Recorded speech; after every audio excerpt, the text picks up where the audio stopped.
You are listening to the 2 and Out CFL podcast, a proud member of the Canadian Football Podcast Network. It sounds like when I meet a new girlfriend's parents for the first time, like on my best behavior. That first impression, man, but it only lasts so long. Yeah, because then they realize, oh, he's hungover. Grab some poutine and a double-double. It's time for the 2 and Out CFL podcast. Now they have to kick it out, and they do!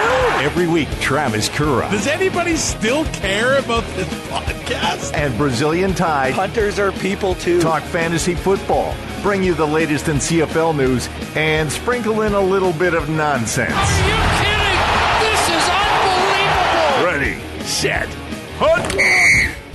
Oh, yeah, and we're a part of the Alberta Podcast Network, powered by ATB. I really love what this week has on tap, man. 3 Labor Day rematches, back to back to back. It doesn't get much better than that. But the kids are back to school this week. Judging on Brazilian Ty's opinions of children last week, I think he's okay with that. But do you have any memories of old school principals you used to have? Two distinct ones come to mind. A few distinct ones, okay. When we were in junior high, we ended up ordering, like, a pizza, it seemed, every week to our principal's house once we found his name in the phone book. Because we thought that was hilarious. So the principal was actually cool in junior high, Mr. Clare. It's the... I liked him because in junior high there was his kid was a jerk. In junior high it's the vice principal, Mr. Coleman, that I had a problem with. But no. He had a problem with all of us because we were dicks. Okay, that's true. I liked Mr. Clare because there was a teacher strike in junior high with like extracurricular activities. So at noon hour and whatever, nothing was supervised. And when it was perfect. We were in school, this means tackle football. Until somebody broke a bone. Well, then my buddy, Jordan, broke a collarbone. Still to this day, one of the most disgusting things I've heard in my entire life. And then Mr. Clare pulls me into the office. He's like, why do you guys got to play tackle football? He's like, why don't you just join the rugby team? I am on the rugby team. But it's not after school right now, and we're not allowed to play rugby because there's no teachers to supervise it. This is what happens. It's complete anarchy. And then the other memory I have was it would have been high school. It would have been grade 10 or 12. Would have been grade 10 when Clark MacArthur was on the World Junior team, and his mom was our principal. Yeah. And I was skipping class in the cafeteria, which is right across from the staff room. Not the smartest idea I've ever had. No, not at all. And so I was in line to get a Coke, weird, and a chocolate muffin. Nothing has changed. And she walks up and she's like, "Shouldn't you be in class, Tyrell?" I'm like, "How's Clark doing at selection camp?" And just totally flipped the script, and she got all flustered and then started talking about Clark. It was perfect. I never got in trouble. She's like, "Okay, well, have a good rest of your spare." I was like, "You got it, Mrs. MacArthur." And I went back to the table and we played more cards. Yep. I know. And here I am. Elementary school, we had a real old school guy named Mr. Faber, and we were probably the first generation where like teachers were not allowed to hit us. I don't know if they weren't allowed. He had a strap on the wall in the office, and I set an all-time record by being in the office before O Canada. I threw a real dirty blindside block. I would have been suspended 2 games in the CFL if I made that hit today, but then I just ended up in the office for 5 minutes before class. But like in elementary school, my principal was my grandpa's next door neighbor. Oh! So I got away with murder. Nice. Yeah, it was perfect. And he had a huge crush on my mom. Join 2 and Out for CFL Fantasy and CFL Pick'em and show Currah and Ty what you got. They are who we thought they were. Just click cflfantasy.tsn.ca. Enough from talking about it. There has to be consequences. And pick'em.cfl.ca. We start off with Ottawa in BC. So the 6-4 Ottawa Red Blacks, first in the East, kind of stumbling as of late, lost to Montreal last week. BC, 3-1 at home, though. All of their losses have been at home, 5th in the West, coming off a bye, really desperate for a win here. But I guess we should start maybe with some Ottawa news from practice this week. Julian Fioli-Gadino should be in the lineup this Friday. He was practicing with the first teamers this week. And Jonathan Rose was limping at practice. They had to switch some of their secondary up on Wednesday. They're going to be without Kyrie Bear. I kind of like BC's offense a little bit in this one. Ottawa, banged up secondary, banged up defense, traveling across the country. But I think you're a fan of some Ottawa Red Blacks in this one as well. To a point. Their offense, like you said, is struggling right now, so it is kind of hard to pick them. But William Powell seems to be a constant. If he gets touches when you think he should get touches, at 20.8 against BC, 15.7 overall. And then Sinopoli, Spencer, and Ellingson, they kind of have that three-headed monster of receivers, and they all average over 15 points against BC. And, that's all over their averages for playing everybody else in the league. So there is a chance there. But like you said, with the travel across the country and all that stuff and the way they're playing right now, it's tread lightly. BC coming off the bye, but things don't seem to be smooth sailing in Vancouver right now. They got a little bit of drama here with Chris Rainey, and he's basically been quoted as saying, "I'm basically tired of this." Could he be traded? I guess the Lions have been shopping him. Now, there have been some injuries that have happened basically all in the last week. Kamar Jordan, Darrell Walker, Jalen Saunders. Walker is on the 6th game. Saunders probably done for the year. I would assume that the Ticats should be looking at Chris Rainey, but also the Eskimos as well. It really seems, since Gizmo Williams retired, they have not had a return game at all in Edmonton. I really don't think Rainey could end up there, but you got to think the Eskimos should be trying at least. Yeah, they don't seem to win a lot of field position battles on kickoff and punt returns. Playing with a lot of the long field, and I mean Mike Riley. When you get those long fields, it's easy to put up those bigger numbers. He changes momentum in a lot of games when he does get touches. That being said, BC's not giving him the amount of touches that you'd like to see, but he's still able to put up points because when he does get the ball, he does put up numbers. Yeah, and he has not been practicing with the offense this week, so maybe he's been kind of benched as far as that goes. But he's 30 years old. He is a free agent at the end of the season, and he currently leads the CFL in combined yards this year. And I don't think we've seen the best from him this year yet either. And he has had some weeks where he scored over 20 points. Yeah. And, as a backup running back and returner, you don't expect that much. That's showing just how good he is and the limited touches that he's got. If this guy had a starting job, I think, I would hope that, that he could keep it up. Anthony Parker is now a BC Lion. Long time coming. I thought he would get a job sooner than this, but he's back with the Lions, and he could be getting in the lineup pretty soon here. Manny Arsenault is not going to be playing this week, but he did actually say that he plans to hold off surgery until after the season and wants to get back on the field before the year is up. So Ricky Collins should get back into the lineup this week. Solomon Elimimian is going to have that wrist reevaluated on Monday, and the Lions should have Micah Awi in the lineup this week. Do you like any BC Lions against Ottawa on Friday night?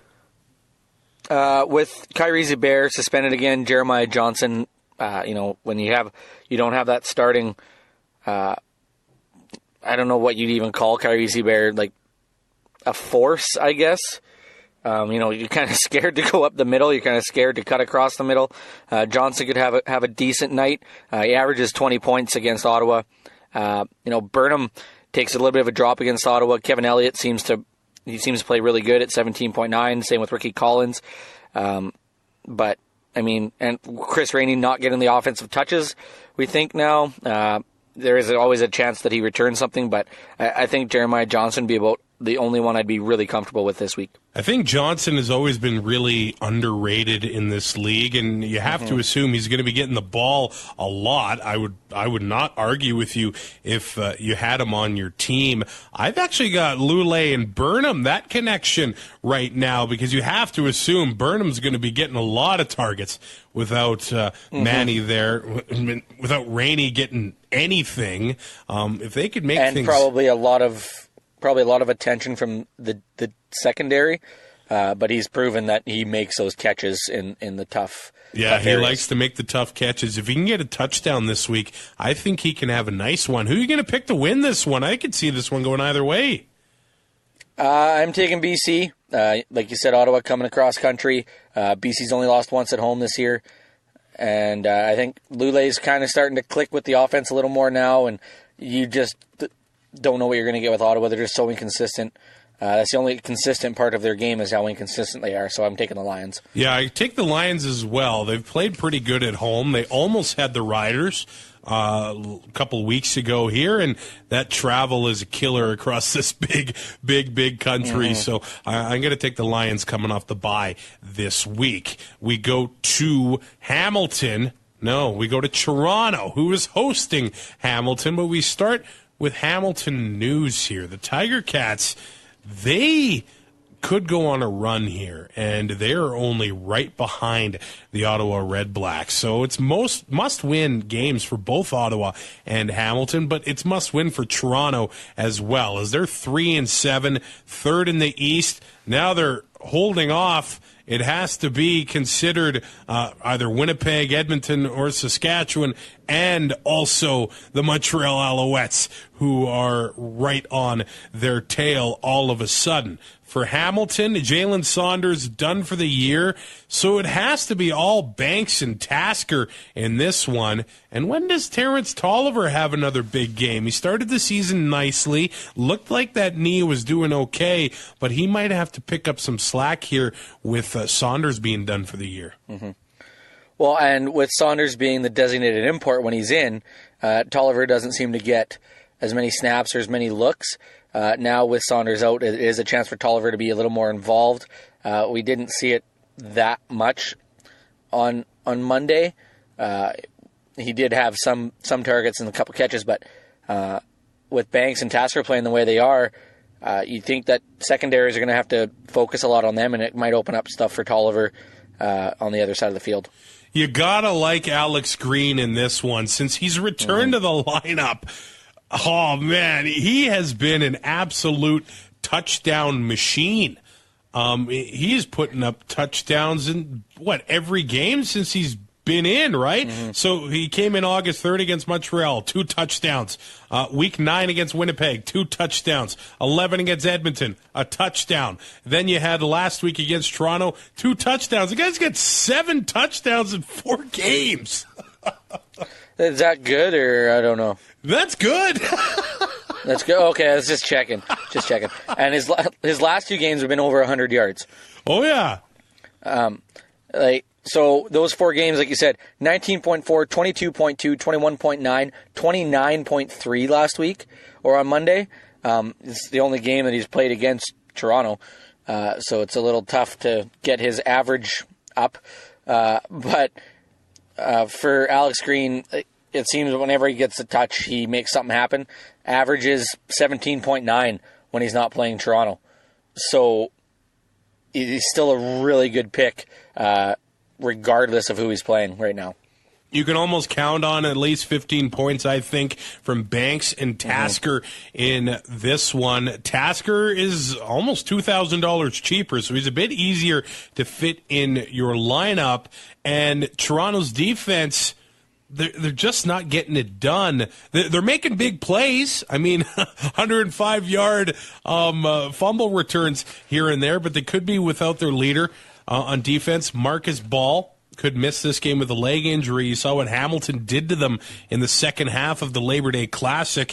That could spill over into this game. But the Argos, I guess about hour before recording the show, announcing that they're signing Jeff Knox Jr., former Saskatchewan Rough Rider. I know Rider fans are going to miss Knox, but I really don't know if there's any room for him to play on that defense. So he's going to have himself a bigger impact in Toronto. Knox and Bear Woods there. That's a pretty good linebacking tandem for the Argos.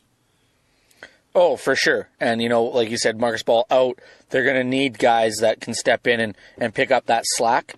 We don't know how long Marcus Ball could be out, but if he does come back, they're still going to have that depth where they can rotate if they need to, or if somebody goes down mid-game with Knox Jr. there now.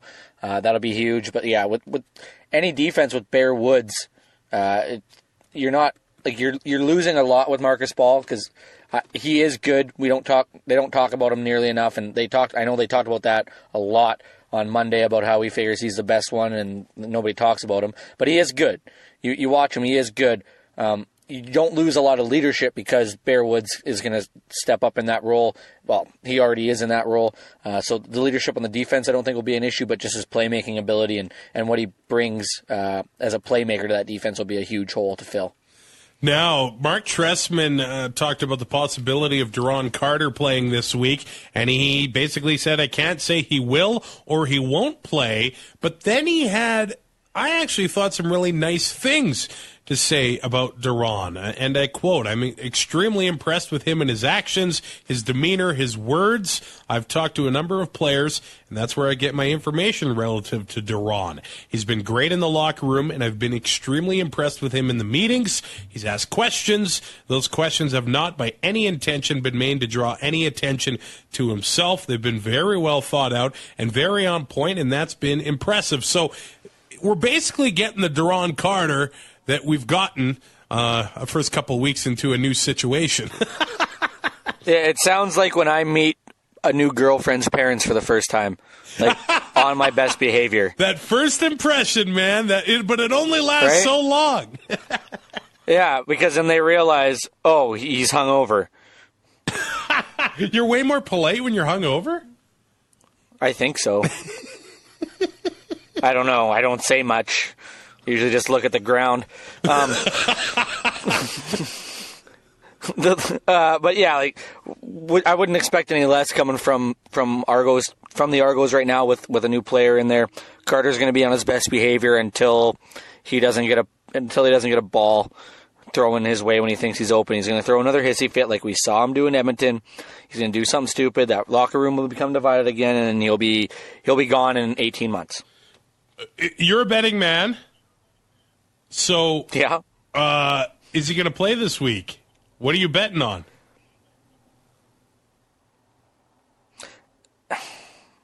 I think he will. The smart choice is that he shouldn't.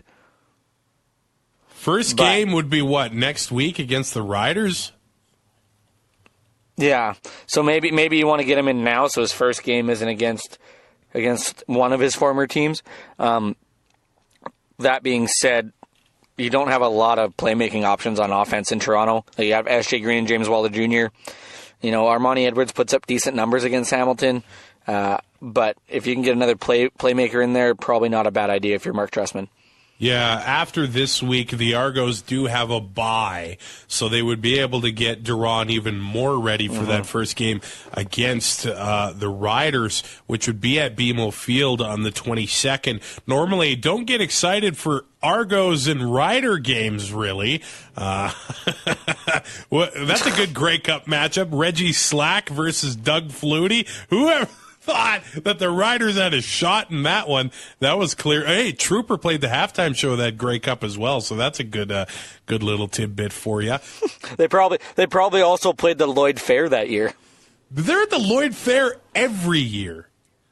They're not there every year. It's like every other year. Okay. But I've never had a bad time at a Trooper show. No. You can't. No, it's impossible. Check your pulse if you had a bad time at a Trooper show. Trooper and Lloyd is like Chilliwack in Manitoba. Like they're just always there. I love me some Chilliwack too, man. I didn't go to the concert though.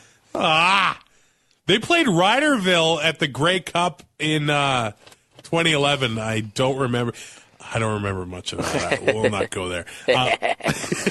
Toronto, do you like any of the offensive guys? It's getting really hard to trust any of them.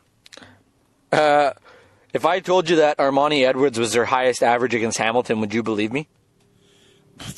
Well, I assume you're not lying, so I guess I would. Well, I have been known to, but 15.6 points per game against Hamilton. S.J. Green at 13.2. James Wilder averages 6.5. Hamilton's defense is really good.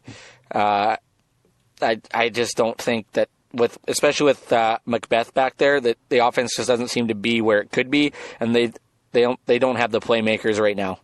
Wilder had 47 yards last week against Hamilton. He had 29 a couple of weeks ago against Montreal. His yards per carry average this season, 3.9. And this is a guy that held out in the offseason, wanting more money, wanting to go to the NFL. He's not really delivering this season. He did at the end of last year, but teams, once they're keying in on him and getting used to him, he's not really getting it done. No, once you get film on a guy, you find out ways to stop him. I understand him holding out. You know, he had an unreal year. Maybe he had opportunities down south, and maybe he'd be back by now, right? So there is that, but, you know, maybe wanting to take that opportunity, I get. But you knew coming in that you couldn't break that contract, so I don't know what you were expecting. You know, us crapping on this Toronto offense right now with all their players, these guys are going to go off this week now. You know that, right? I know. That's exactly what it means. SJ's going to have 150 yards and 2 TDs. And I'm just going to have to eat crow on it. Yeah, that's the player that you think's going to suck and then just lights it up? No, I think Zach Collaros is going to suck because he has done nothing but suck this year. Hey, he's winning. Have you seen his stats? I have, yes. Yeah. Okay, I'll just leave it there then. Hey, I think it's the best thing they've got in Regina. Well, yeah, because the Pats are going to suck now. Jeez. Okay. After a team hosts a Memorial Cup, they just go downhill. Yeah, that's true. Saskatoon. Okay, I've got the Ticats in this one. You? Me too. Offense is clicking, and they score a lot of points on the road while Toronto gives up a crap load at home. All right. Before we get to the Banjo Bowl and the Labor Day rematch in Edmonton, saying thank you to ATB Financial. I know you did mention the camps, or the Pats. Camps are underway across the WHL. Hockey season is, I would say, basically here. This weekend, I'll be at Red Deer College doing some announcing for the RDC Kings and Queens. So hockey is here, and ATB sponsors hockey from grassroots to pro tournaments, clinics. They host clients and their families at VIP events with NHL players and alumni. So they are big supporters and sponsors, really, really big in hockey, whether it's Tom Thumb or P-Way. Brazilian Ty, you were an assistant coach, which I can't believe you were. Sponsors are a big thing, aren't they? Huge. Every player on our team had to have a sponsor on their jersey, whether it was their parents' company or who their parents worked for. Minor hockey in almost any community isn't going to survive without the sponsorships. Ice time, equipment, so expensive. Coaches, I mean, we didn't get paid, but we still need to be able to, ice time we didn't have to pay for, but, travel and buses and all that stuff, we get all that covered. So without sponsorships, a lot of that wouldn't be possible. It's an expensive sport, and ATB Financial supports hockey across Alberta. So atb.com/hockey. That's atb.com/hockey. We go to the Banjo Bowl. It's the 15th anniversary of the very first one, where Troy Westwood called the people from Regina banjo playing inbreds, which is the guy with the Billy Ray Cyrus rat tail called us banjo picking inbreds. I'm gonna leave that one there for a while. Don't throw stones in glass houses, Westwood. But that's 15 years ago. That being said, I do love Billy Ray Cyrus. Come on. Okay, Brazilian Ty, if I know you, I know that you like some Billy Ray Cyrus deep cuts. So, other than Achy Breaky Heart, what do you love? Could have been me. Some gave all. I had a rat tail in kindergarten because of Billy Ray Cyrus. Yeah, I had myself a mullet in, I don't know, before kindergarten. I had a little rat tail from the hairdresser once when I was in kindergarten. I went home. Oh, I had it in my school picture. Oh, you did? Oh, yeah, I'll find it. I'll tweet it out when I get... I won't be able to tweet anything until November, but when I go home and I go to Mom and Dad's, I'll find that school picture. Damn, we could have posted some 2-and-out back-to-school pictures. Oh, yeah, because my Facebook feed wasn't inundated with that enough. I get it. Your kids are going back to school. I don't care. I don't need to see what they're wearing. My kindergarten picture is me with rug burn on my nose because I was at the babysitter. Patrick beat you up? Oh. I was at the babysitter, and I was playing catch by myself, throwing the ball up in the air and catching it. And I was an only child. I know that game well. So, one of the throws that I threw in the air went a little bit over the baby gate over the stairs. So I went for the diving catch and skidded down the stairs on my face. And this is the greatest thing ever. Your bottom lip? When you kind of pull it out, there's that little string inside your mouth that connects the lip to your gums. That goes right straight down below your front two teeth? Yeah. Please tell me you ripped that open. I did. Unreal. Was there blood everywhere? No, but because my lip dragged under my face.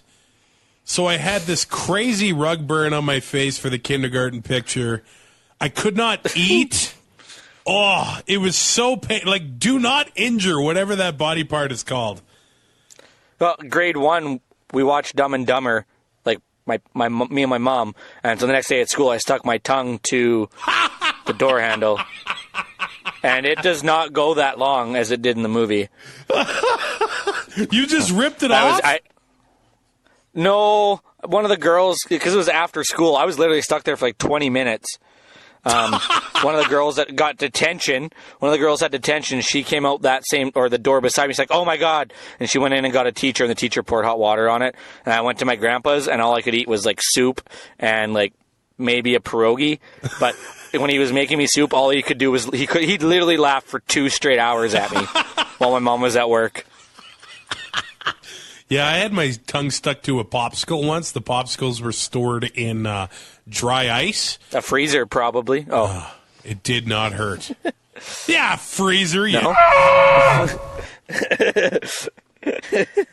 All right, we've killed enough time. Banjo Bowl. Sorry. You're right. The prep sheet says 2 teams in opposite directions, but the Bombers have won 3 straight Banjo Bowls. Mm-hmm. Coincidentally, Matt Nichols' first start as a Bomber was the Banjo Bowl 3 years ago, and he has not lost a Banjo Bowl. But in this game, this season, the Riders, 3-game win streak here, all against West Division teams. The Bombers have lost 3 straight and have struggled against the West this year. They're only 1-4 inside the West. We start on the Rider side of things, and things seem to be going almost all too smooth in Regina. Kyron Moore makes the CFL debut last week, has a return touchdown. He's $2,500. If you want to go that direction again, he was getting targets last week. I cannot fault that at all. Shaq Evans, if he would stop dropping some of the easy passes, he could be a nice option in the Rider offense. But the only reliable picks, if you want big points and big upside, probably Naaman Roosevelt and Marcus Thigpen. Yeah, they tend to play really well against Winnipeg. Roosevelt just under 20 points. Marcus Thigpen 18.5. They've proven that they put up the numbers. Thigpen's average is only 12.1 against the rest of the league, so it's kind of a little bit of a reach. But the way Winnipeg's playing right now, any one of those two, Kyron Moore played really well last week. If he can do it again, Jordan Williams-Lambert, he could be good for 10 or 15. Winnipeg just doesn't look like a good football team right now. They seem a little out of sync. That being said, this is a game that the Bombers should be if they can't get up for this game, then I really don't know what's going to happen there. Jamarcus Hardrick is coming off the 6-game injured list. His replacement, Foketti, goes on the 6-game injured list. We don't know if Hardrick is going to play in this game, but it has to be a good sign that they're getting really close there. It's very possible that Weston Dressler could be playing in this one. That would really help out Darvin Adams, Nick Dembski, and basically anybody on that Winnipeg offense here. The game is sold out.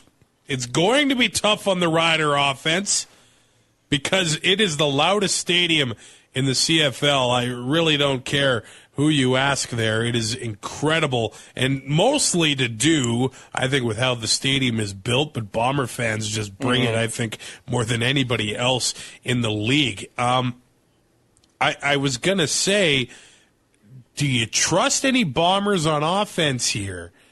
But what Andrew Harris did last week, putting up over 150 rush yards on the Rider rush defense, can he repeat that performance? I think it's dependent on whether or not Weston Dresser's in the lineup. Okay. They're not going to be able to not necessarily sell out to stop the run, because they know last week they have to make changes. They have to fix that. If Dresser's in there, it's going to take it. You're not going to be able to load the box because there's just too many targets for Matt Nichols. So I think if Dresser pays, Harris could have a big game again. If Dresser isn't in that lineup, I mean, you can cover Darvin Adams and kind of keep a guy on Nick Dembski, and you're able to kind of maybe keep an extra linebacker or an extra defensive half in there to try to plug up a hole for Andrew Harris. But that being said, he can run over any defensive player in this league, so it might not matter. Who are you picking to win?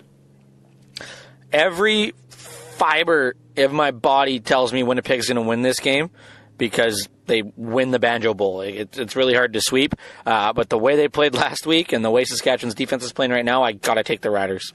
I got to give that home field advantage to the Bombers here, and I'm which is why they're 3-point favorites.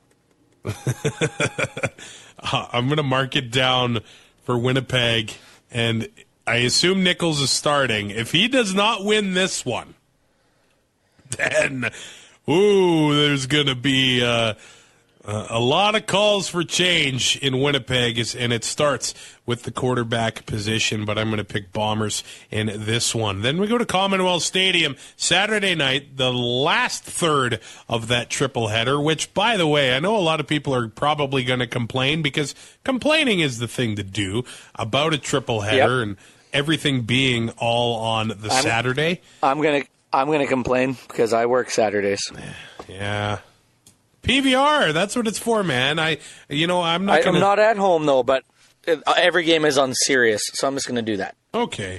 Yeah, I'm not going to sit here and complain because the schedule doesn't cater to my needs. I will be at the Eskimo game. I do have to drive 2 hours to get to it, so it's pretty hard, and I do work that morning, so it is pretty hard for me to watch all 3 games, but you better believe I'll be watching both of them probably the next morning. We'll start with Calgary. They are 3-point favorites here, and you know what? Every single game, as far as the odds go, the biggest spread is Hamilton, 5-point favorites over the Argos. So every game is really, really close as far as betting goes this week. Calgary still waiting on the official time frame for Kamar Jordan's injury. But according to Dave Dickinson, and judging by what he's been saying, I don't think it really looks good. He's going to miss some time. I don't know if he's going to be back this season, but but you got to assume he's going to be missing a couple games because he actually spent some time in the hospital. They wanted to make sure there were no damage to his arteries in the area, but apparently things are good on that front. As far as Calgary's running game goes, Don Jackson was in a boot at Wednesday's practice. Dave Dickinson says it's an ankle sprain, not a high ankle sprain, but definitely an ankle sprain. He is hoping Don Jackson is a fast healer. Bo Levi was practicing Wednesday with a knee brace, so you have to assume his mobility is going to be hurting him a little bit this week against Edmonton. He wasn't able to do much after the injury in the Labor Day Classic, but Edmonton wasn't able to take advantage either. You have to assume, no, or at least I would like to think that Mike Benavides would send some pressure at Bo and really test that knee in this one, but it's tough to get to him because he releases that ball so fast. So you got to assume the Stampeders are going to be ready and game planning for that coming from Edmonton's defense as well. So all of this being said, do you like any Calgary offensive players? I really am a fan of Tavares Daniels. If I'm going to go for a Stamps receiver, that's who I'm going to go for. In the past, when Don Jackson has missed, Romar Morris has been listed as the starter for the Stampeders, but when he's been in there, he hasn't really done all that much. Terry Williams, however, he put up almost 150 all-purpose yards last week. I might be throwing him in my lineup. As a cheap option in your flex or as your second running back, absolutely. And running like back options this week are tough. Yeah, and last week was a crapshoot. Yeah. Last week was really tough for me anyway. Everybody else in our group seemed to do real well, thanks. But yeah, Tavares Daniels would be the receiver that I'd be keying on if you're looking for a fantasy option on this Calgary offense. Don Jackson, we don't know what's going to happen with him. Kamar Jordan obviously not playing. Marco Michel hasn't been putting up numbers. Johan Breskinson hasn't really been putting up a lot of numbers. Like, we haven't seen these guys play a lot. Tavares, we know what we're going to get. He averages 17.1 against Edmonton, just under or just over 14 against the league as a whole, so that's not a bad pick. Bo Levi 17.3. We saw what he did with the knee brace there last week, and this Eskimos defense is prone to giving up yards, which could be a good thing for Bo Levi Mitchell, but at the same time they might be coming after him, and he might not get the time that he usually gets behind that offensive line. All right, let's go to the Edmonton side of things here. No Darrell Walker. He has been added to the 6-game injured list. They do expect to have him back before the end of the season, so that means Bryant Mitchell should slot back into the lineup, and he had a big game a few weeks ago when they put him into the lineup, and this is good on a lot of fronts because Vidal Hazelton is a veteran in this league, but he has been struggling for the Eskimos when they've had him in there, so they do need another weapon here. And Bryant Mitchell, when he came in against Montreal in Week 10, he had 7 catches, 128 yards, and a touchdown. If the Eskimos want to win this game, if they want to take pressure off of Duke Williams, they're going to need another big game from Bryant Mitchell, I think. For sure. You can't win with just one keying in on one receiver unless, he only catches 2 passes and then that's how he gets all of his yards. It's really tough in this league because they'll find a way to stop you. You need another 1 or 2. If Fidel or Kenny Stafford can be another option. Added in with Bryant Mitchell would be huge. And, if you can run the ball, it makes it a lot easier to throw the ball. So CJ Gable will need to be a big part of that offense as well. Yeah, there was some fun stuff going on with C.J. Gable, basically saying the team screwed themselves, and he felt like it was his fault for a big fumble in the second half. And then Bo Levi shoots back saying, hey, give our defense some credit for forcing those turnovers. So I really thought it was a reach when it came to bulletin board material, but I would like to see Bo get back on Twitter and firing it back at trolls again, because that was really fun. I think Bo will join back up if he wins a Grey Cup. I was just going to say, if he wins the Grey Cup, he'll probably get back on Twitter. Yeah, the day after. And then he can change his bio to like only Calgary starting quarterback to win 2 Grey Cups. Which is insane when you really think about it. Mm-hmm. Jeff crazy. Garcia to Doug Flutie to all these guys that have been quarterback in Calgary, none of them have won 2. That blows my mind. Hank the Shank. Yeah, Hank. Hey, but he saved like 4 franchises, and you know what? When the Schooners come into the league, he'll make it 5. He didn't save; he turned around the franchise. Who are you going to pick in this one? I got to take Calgary. Edmonton kept it closer than expected on Monday, but just the way they ended with those last 4 drives with the 3 turnovers, I just think that momentum carries over for Calgary. I don't like to think momentum carries over week to week, but I think Calgary figured something out there late in the game. I'm going to go with the home team. I'm going to go with the Eskimos in this one. And if you're listening to this show and you're 17 or younger and you live in the Edmonton area, you really don't have an excuse not to go to the game. Free tickets. You can go online and get them, but you got to pay an order processing fee of $4 or something. If you go to Commonwealth Stadium, they will literally give you free tickets. Now, I know there's a chance of rain on Saturday. Hopefully that changes, but let's get $40K at Commonwealth Stadium. And you know what, Stampeder fans? It's only 2.5 hours for you. So get your ass up the QE2, drive by Red Deer, and get to Commonwealth Stadium. And let's have a nice little party. Maybe pick Travis up, then he can save money on gas. Yeah, pick me up, and I'll pay you later. Famous last words. But I'm going to go with the Eskimos here. It's time for Mike Riley to start having some success against the Stampeders, because there has not been much of that. Really at all in his career. I know the West Final in 2015, that was kind of a perfect storm there with the Eskimos really giving it to the Stampeders to go win that Grey Cup in Winnipeg against Ottawa. But Riley really needs to put the team on his back to beat these Stampeders and really keep that fight going with the Saskatchewan Roughriders for that home playoff game in the West. And you know what? If the Bombers beat the Riders, then they're right back into that home playoff game mix as well. It's going to be a fun final few weeks of this season, man. And the way they set up the schedule now, with it being so backloaded with division games, every game is going to matter coming down the stretch. It's going to be awesome. Yeah, man. What's your fantasy team look like? I'm going Marcus Sigpan, Alex Green, Luke Tasker, Naaman Roosevelt, Armani Edwards, because I needed a cheap option and figured I couldn't just load up on 2 teams, and the Tiger Cats defense. And for the 4th week in a row, God, I'm taking Zach Claros. Because he's cheap. I can't believe you're doing it again. Dwayne Burke tweets us, and he wants to know if you're taking Collaros because he wants to do the exact opposite of you. So are you locking it in right now? Zach Collaros is on your team. I am not looking at my roster until the game starts on Friday. And I can follow along and view my results, but I'm not making any changes. All right, buddy. How much money you got left again?